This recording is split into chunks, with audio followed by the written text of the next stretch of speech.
page turners? Welcome back to the channel. I'm Matthew, the man with a hat who reads.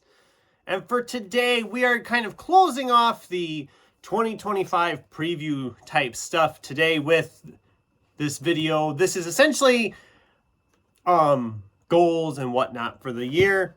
So far for 2025 previews, we've talked about the big fantasy books, the biggest books in my TBR sitting around, most of which was fantasy, that I was hoping to get to this new year.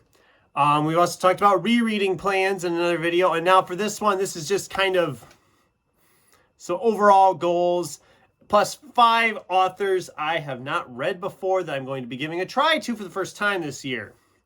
So we'll start with just some regular goals before we get into the books, even though everybody likes the books. We'll start with the goals. So one goal for the channel specifically is, again, increasing the subscriber count. Not that the number I'm at now isn't enough, because I'm currently at 364 as of this filming, plus or minus depending on bots and whatnot, which is about 360 more than I ever expected to get when I set out to do this. So that's awesome. So let's just throw a random goal out there and just say, hey, let's go for 500. Let's see if we can hit 500 by the end of next year. That'd be awesome. I don't think it'll happen, but we'll see. It's out there. And yes, I'm still planning to do a live stream at some point to celebrate 350. I haven't figured out exactly how to do that yet, but I'm still planning to do it. Probably won't be until we get into the new year at this point. Reading goals, obviously the rereading plans. I want to hit all of that stuff. I want to do other things like that. I'm going to actually cut down my planned reading this year to 120 books, which is down about 20 books from the last few years where I was shooting for 140. The reason for that is because 2025 is finally going to be the year I'm going to hopefully get back to writing. It's been a long time since I've really put any words to paper, either in a word processor or on just handwritten. And I want to get back to that. I really want to get back to that and go for it. So I'm going to cut back my reading a little bit. So hopefully that'll give me some room. Otherwise, I'm going to be pushing myself to read more to hit a goal. Whereas if I lower the goal, I'll have maybe less pressure to read. And I know you could say, well, just axe out a bunch of more reading. Well, I've got a big stack of books sitting in there to read. So this way I cut it down, and maybe I won't make the goal. Maybe I'll get into a groove on the writing and I'll focus on that, and that'll be fine. Obviously, I'm going to keep making content. You don't need to worry about that. I'd like to get more the road trip ones done. I really loved doing the road trip video earlier this year, where I went to Half Price and filmed inside the store and whatnot. If you haven't watched that video, I recommend you check it out. It's probably my favorite video I made the whole year. I'd love to do more like that with these different bookstores, because every bookstore is such a unique thing. But in order to do that, I have to travel. So that's a plan I'm going to be working on. Hopefully I'll get another one out sometime this next year. I'd like to do more adaptation discussions because I love doing that. Got a bunch of other ideas I'm kind of got percolating in the back of my head. So that's all going on too. And speaking of books, I know book hauls are the most popular video I put out, but you're probably not going to see one here in the new year. Well, I shouldn't. You'll see. As of January 1st, December 31st, I'm going to be putting myself on a strict book buying ban because I've got too many books. And it's getting out of hand, especially this month. I've been buying a lot of books this month, and I know there's more coming for Christmas too. And I'm thinking, oh God, I need to slow down. So a book buying ban will go into effect on the very first day of the new year. How long will the book buying ban last? That's going to depend on how many books I get read and how many of them are absolute ones I don't want to keep. Because usually the biggest things that make me buy books is the Hamilton Bookseller Company, because I buy a lot of books from them, or going to Half Price. if I don't have a full bag to take back to half price, chances are I'm not going to make the trip. So as long as I'm reading plenty of good books and don't have anything I want to get rid of, the bag won't fill as fast and I won't have to go back as soon. Knowing me, I'll probably be back to buying books by late March, early April. But there won't be a January, February book haul regardless. This doesn't include library books. I can still go to the library. It doesn't include books that are gifted to me. I'm just not going to be buying any books. I'm going to try that and see how it goes. And I'm sure MJ, if she's watching, is just loving that right now because she's been trying to get me to do the Read What You Own challenge for frickin' ever. So, you won, MJ. Congratulations. But yeah, there'll be still a book haul video in January to cover the November, December books that I've gotten. But after that, it'll probably be a little while before there's a book haul. So I know that'll probably disappoint some people, but whatever. So let's dive into some books here before we go away here for the day. So these are 5 authors that I've never read, and I'm going to be giving them a chance this year for the first time ever.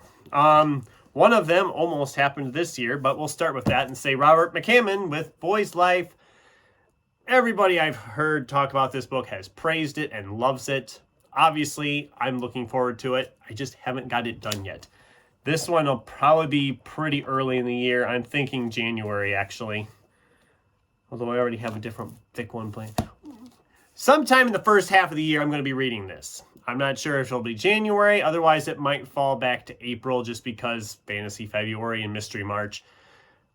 So January or April, I will probably be picking this one up and finally getting to it. It's been here a while, and I'm excited to finally tackle it. Another author who I've heard a lot of good things about is Michael J. Sullivan with his Rhaenyra Revelations. This is Theft of Swords.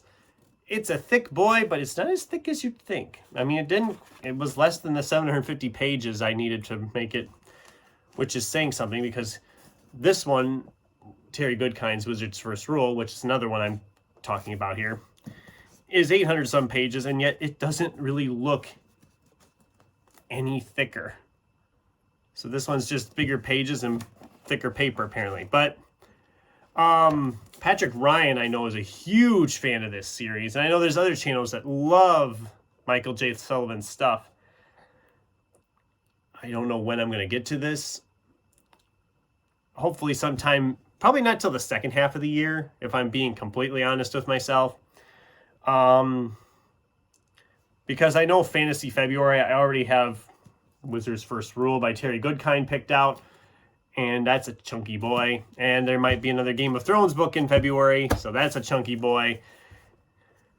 So I'm probably not going to get to this in February. I will say hopefully within the first, maybe by summer, maybe by May or June, I can pick that one up. And like I said, this one I don't need to talk about because I just did. This will be for Fantasy February. That's already locked in. That's happening. Then we have Eric Flint with his book 1632. And yes, this copy's beautiful and beat up at the top. I don't know what the heck happened there. Someone had a price sticker that didn't come off properly. Essentially, this is a time travel novel. A group from the past is set to the future, or is it the other way around?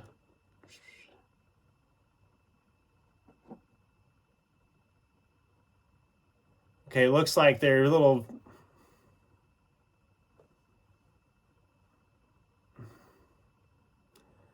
Sounds like the town is kind of all of a sudden transported from 2000 back to 1632.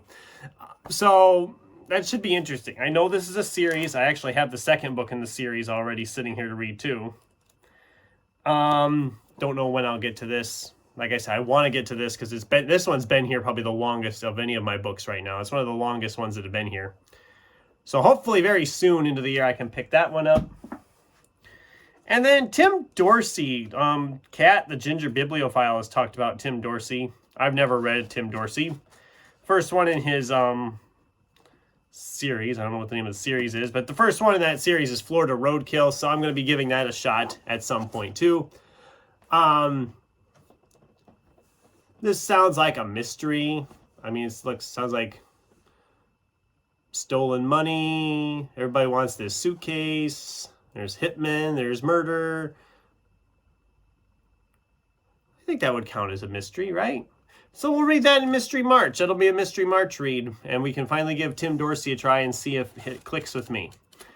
I don't know. Maybe it will. Maybe it won't. We'll see what happens. But yeah. So guys, that's the video. Just kind of looking ahead one last time here before we get into the new year with goals for 2025. More reading plans. I got a bunch of stuff lined up for in the new year already. But 2024 has been a really good year of reading as well. And next week, we're going to be getting started into some of that 2024 year in review stuff. Not sure which one will come out first, but I'm probably going to try next week to get out the surprises and the disappointments video. I don't know which one I'm going to do first. I guess it depends on how salty I feel by the end of the weekend. I don't know. We'll see. If I want to get into a ranting mood first, or if I want to be just a gushing mood. But those videos are always fun. Top 5 disappointments, top 5 surprises. Then the following week, it'll be Christmas already. So we'll see what comes out with that. A few other videos to get lined up for the end of the year. And then, of course, early on in the new year, we'll get the top 10 fiction of 2024, which I know everybody's excited for. I'm excited for it. I always love watching everybody's top 10s. And pretty soon we're going to have a ton of those flooding booktube. So that's it for today. I'd love to hear from you guys. What are some of your goals for 2025? Have you read any of these books I talked about? Should I be really excited to do them? Am I crazy for cutting off my book buying budget? I'd love to hear from you in the comments down below. Thanks for watching. And until next time, keep turning pages.